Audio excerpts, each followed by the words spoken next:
Hello everyone, it's Wednesday and you're watching Within the Frame. I'm Kim Bo-kyung.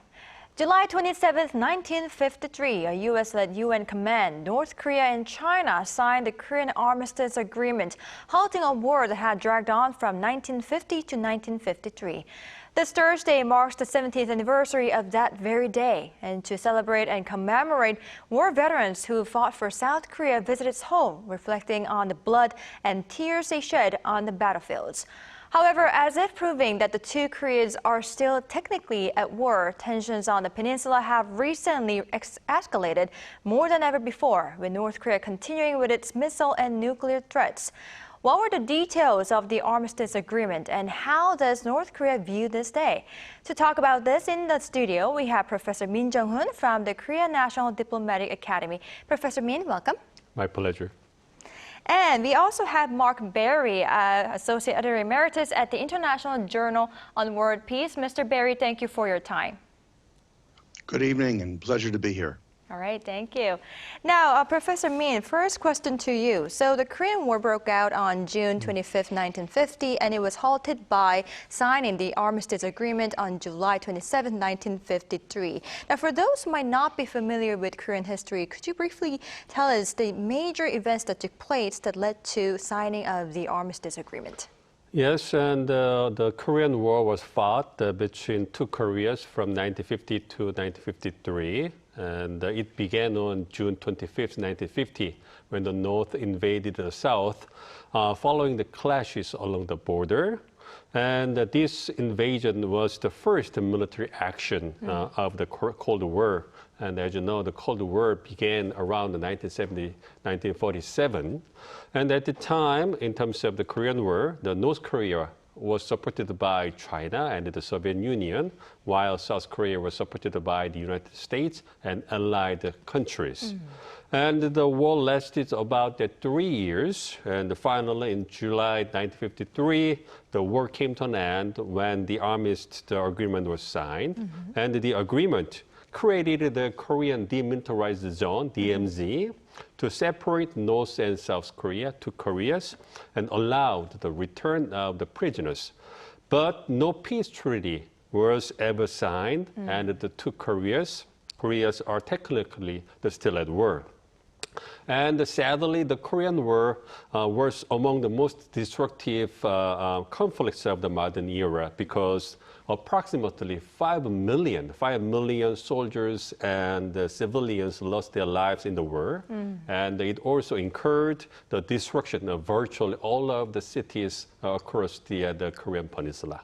So, and as you know, the Korean Peninsula remains divided today. Right, so this is the unfortunate and tragic part of the history. Now, Mr. Berry, some 200 people from 21 countries that sent troops or other forms of support to South Korea during the war are visiting this week. And what help did South Korea get, and how were these sacrifices forced into close ties? Well, this was really unprecedented, that under the United Nations flag, 16 nations contributed troops, at least 5 medical aid, another 39 material and financial support, although this likely includes post-war reconstruction aid. So you could say about 60 in total. It was an unprecedented coalition of support, although international aid to Ukraine may remind some of us of this earlier era. But another amazing, unprecedented fact is that, ironically, it was made possible by the veto-wielding Soviet Union's boycotting of the UN Security Council meeting of July 7th of 1950 that authorized the formation of the UN command to repel the invasion. So South Korea's willingness to abide by the armistice, though not to sign it, led to the US-ROK Mutual Assistance, Mutual Defense Treaty, which continues to this day and has kept the peace for 7 decades. And it's important for everyone to realize that actually Kim Il-sung himself signed the armistice once it was brought to him in Pyongyang. He's the only head of state who actually signed the armistice. Technically, well, he was a marshal, but he was more importantly the head of state at that time. Right, I see. Now, Professor Min, I'd like to delve a little bit deeper into the Armistice Agreement itself. So the Swiss representative of the Neutral Nations Supervisory Commission transferred the original copy of the Armistice Agreement to Gyeonggi-do province to be exhibited at Camp Greaves. Now, could you tell us about the document itself and how significant this is? Yeah, so it took 70 years before the South Korea got the copy of the Armistice Agreement. And also 70 years ago, on July 27th, 1953, representatives from the United States representing the UN commands and the North Korea and China signed the agreement. The document was designed to ensure a complete cessation of hostilities and of all acts of armed force in Korea until a final peaceful settlement is achieved. But the South Korean President Seung-man Lee at the time opposed the Armistice Agreement and he did not sign on it. So the original copy of the agreement was shared between three countries, United States, China, and North Korea. And the copies of the agreement were also delivered to 4 countries, including Switzerland, Sweden, Poland, and Czechoslovakia, which are members of the Neutral Nations Commission at the time. So as South Korea did not participate in the other agreement, it did not have a copy of the agreement made at the time. And finally, the agreement has returned to South Korea. As you mentioned, on the 70th anniversary of the agreement, the Swiss Neutral Nations Supervisory Commission delivered the agreement to Gyeonggi-do province for free. And the Gyeonggi-do plans to display it at the Camp Greaves in Paju, in Gyeonggi province. And the Gyeonggi-do explained that although the agreement received is a copy, but it has sufficient historical value because it is an armistice agreement that the Neutral Nations Supervisory Commission has kept such a long time. And it's the historical document in itself showing the sad and sour history of the Korean Peninsula. Right. So thanks to Swiss representative of the Neutral Nations Supervisory Commission, now we have the original copy of the Armistice Agreement. Now, one more question, Professor Min. According to the agreement, villages in the DMZ were created, one in the south named Daeseongdong and the other in the north named Kijeongdong, as far as I know. Now, why are there villages in the DMZ and what is it like for people there to live? Yes, and as you mentioned, there are only 2 villages in the DMZ, Daeseongdong on the South Korean side and the Kijeongdong on the North Korean side. And the Daeseongdong is kind of village in South Korea close to the North Korean border and the only civilian habitation within the southern portion of the DMZ. And only individuals who lived in the village before the Korean War or their descendants allowed to move to the village. It's a part of South Korean territory, so people had the kind of their right to choose where they lived, and they got the kind of the privilege. But the residents of the Daeseongdong have some benefits and restrictions at the same time. For example, they have the same right to vote and receive education with the other Korean people, but they are exempt from the military the duties and taxation. Really? A great benefit. And the residents are also allocated large plots of land, and they can make a good farm income compared to the other farmers in the country. But they also have the limitations. The safety of the villages is paramount because the North Korean soldiers can cross the border, and actually happened several times. So there is a curfew and head count at 11 p.m. local time for security concern.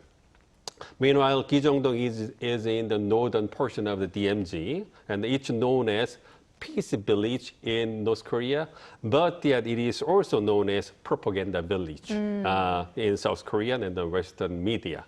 So the North Korean government argues that the village contains 200 families, the collective farm, but the South says the town is empty. And it was just built in 1950s in a propaganda effort to encourage South Korean defection. Right. It's really interesting to know about the livelihood of the people in that villages. Now, Mr. Berry, following the signing of the Armistice Agreement, there were several chances to settle issues on the peninsula, and one was at the Geneva Conference in 1954. However, the conference left this Korean question unsettled, ending without any declarations or proposals. Now, could you give us some details on the conference and why it failed to find a resolution? The Armistice Agreement provided that in a few short months that a political conference would be held to settle the Korean question. And I have colleagues recommending to me that I should write an op-ed saying that Eisenhower would roll over in his grave to see what's going on today, that still the issue isn't settled through a political conference. But indeed, after the defeat of the French at Dien Bien Phu in early 1954, the Geneva Conference was held that discussed both the Korean question and the Indochina question.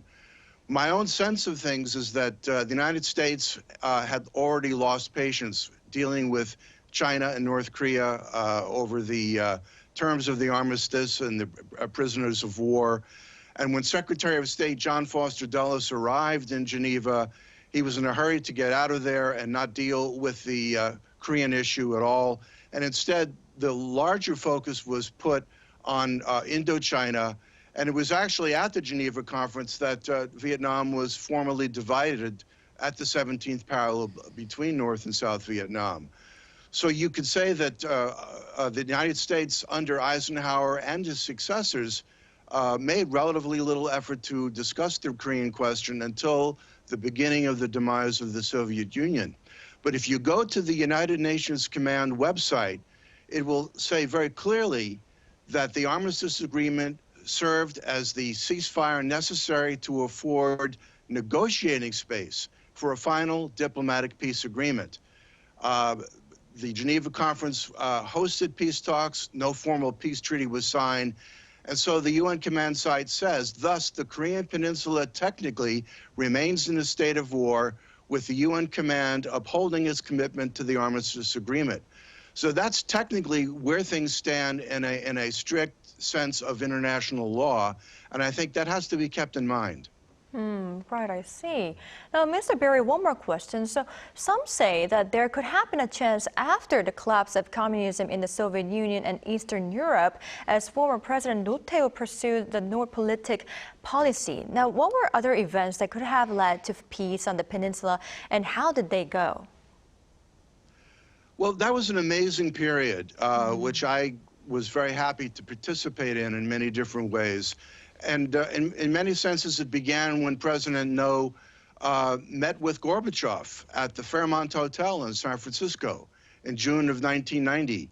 And then we had the USSR pulling economic assistance from the North, I believe in late August or early September.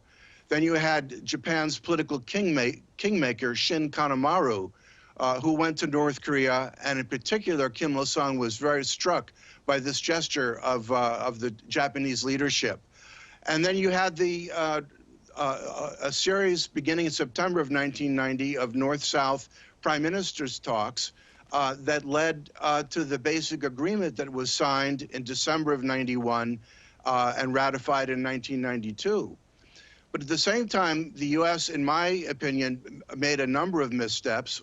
One of them was that Congressman Stephen Solars, who had met Kim Il-sung in 1980 and had a very friendly meeting at that time, made a second visit in mid-December of 91. But at that point, the nuclear issue was starting to become rather hot.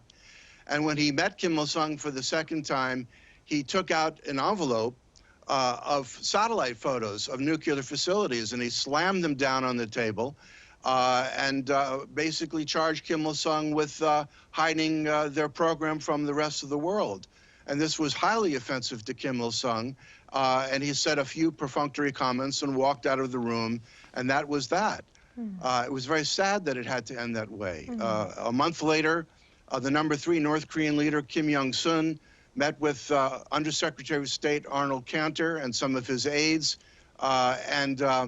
Unfortunately, Undersecretary Cantor said that the meeting was only intended to clearly articulate U.S. policy and that there would be no further meetings. And so Kim Jong-un walked out of the meeting actually shell-shocked that the United States was not willing to continue some sort of dialogue at a senior level.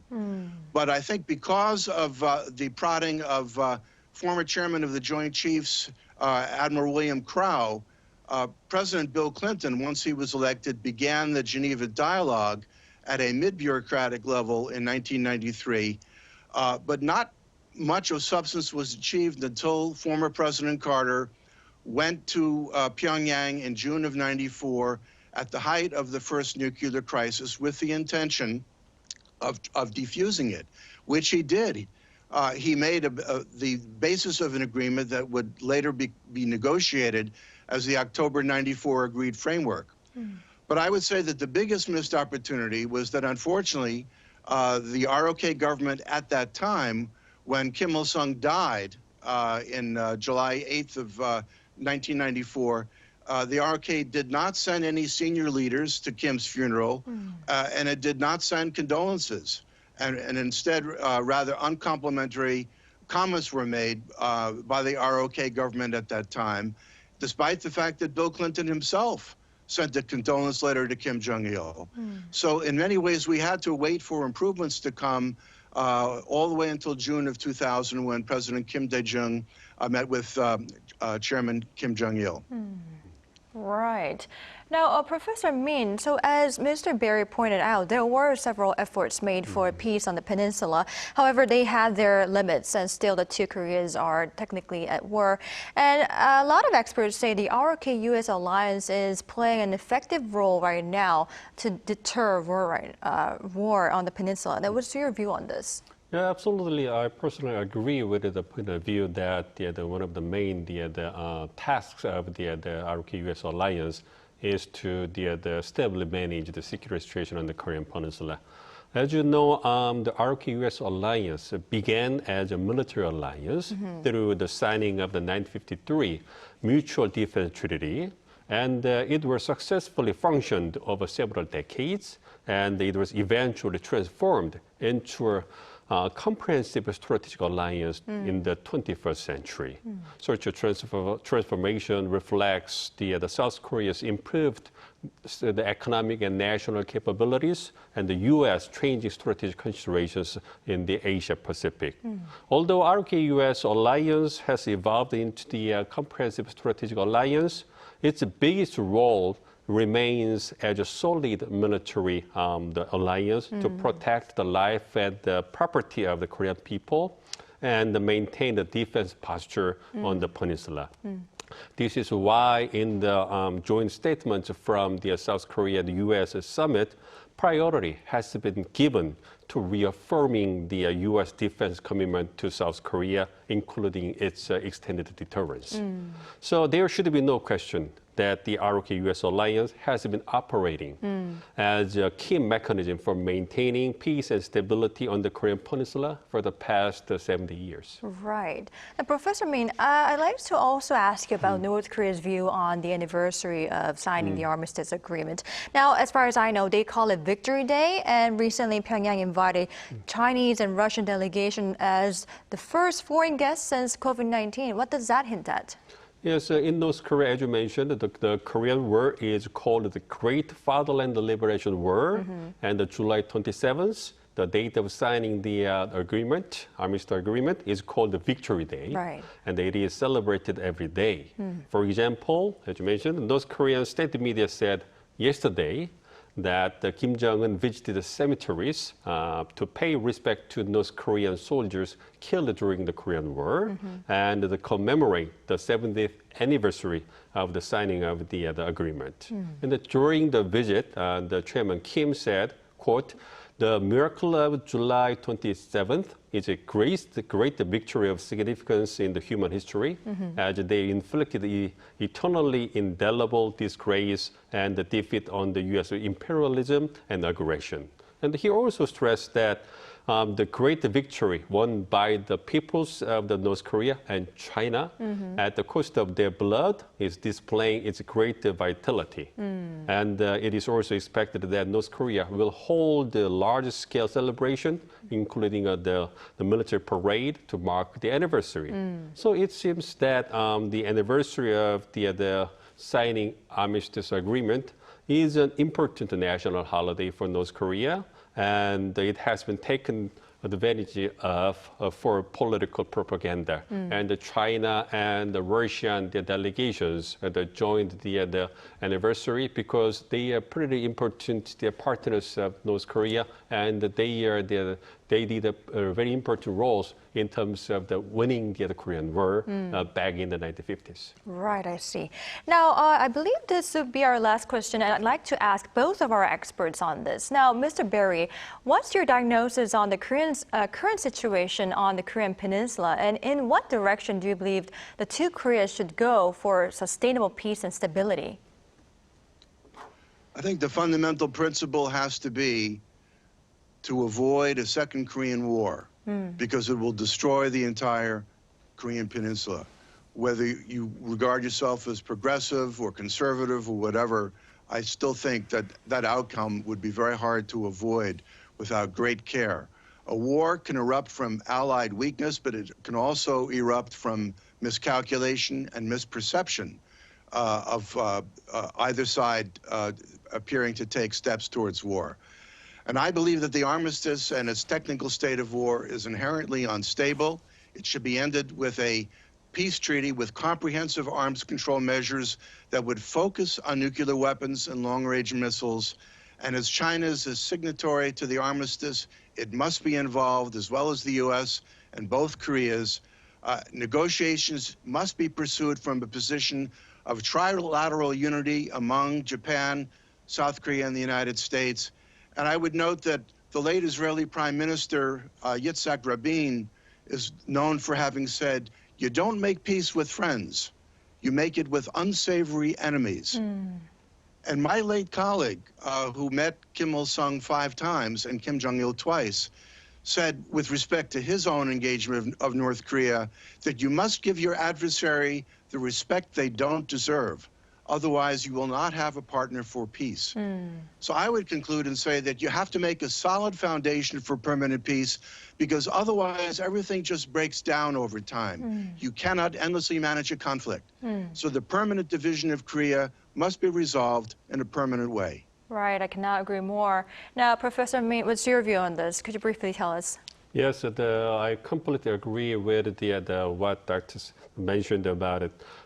About the peace and the stability on the Korean Peninsula. And personally, I think the first step will be the two Koreas will resume their communications and exchange their opinions about what they want in order to stably manage the security situation on the Korean Peninsula. But it would not be easy for them to resume their communications in the coming months, because there seems to be a little momentum to encourage or push them to talk to each other. We'll see what will happen. Right. Well, let's hope that North Korea comes back to the negotiating table and resume the talks with South Korea. All right. Unfortunately, this is all the time we have for today's edition. Thank you, Professor Min, for your insights. Thank you. And thank you, Mr. Berry, for your time and your insights as well. We really appreciate it. You're welcome. All right. That's all for Within the Frame tonight. We'll be back tomorrow with more in-depth stories. Thank you for watching, and goodbye.